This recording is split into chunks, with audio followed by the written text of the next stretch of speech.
ഈ electricity board ഇല്ലെങ്കിൽ നമുക്ക് ഈ 13,000 കോടി രൂപ ലാഭം ഇലക്ട്രിസിറ്റി ഉദ്യോഗസ്ഥന്മാരൊക്കെ റവന്യൂ ഡിപ്പാർട്ട്മെൻറ്റിലൊക്കെ മാറ്റി നിയമിച്ചുകൊണ്ട് ഇലക്ട്രിസിറ്റി ബോർഡ് പിരിച്ചുവിട്ടാൽ കോടികളുടെ ലാഭം.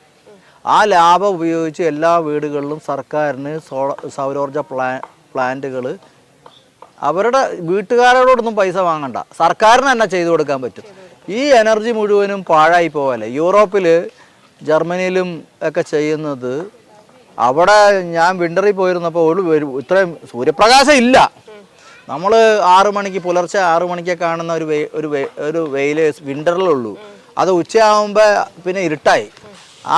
ആ സമയത്ത് അവർ ഫോട്ടോ വോൾട്ടൈക് എന്ന ടെക്നോളജി ഉപയോഗിച്ച് ഇലക്ട്രിസിറ്റി ഉൽപ്പാദിപ്പിച്ച് അവരുടെ കാര്യം നേടുന്നത്. വീടുകളിലൊക്കെ സൗരോർജ പാനൽ ഉപയോഗിച്ചാണ് മെജോറിറ്റി വീടുകളിലും അവിടെ ഇലക്ട്രിസിറ്റി ഉൽപ്പാദനം നടക്കുന്നത്. ഇവിടെ ഇത്രയും വെയിലുണ്ടായിട്ട് അത്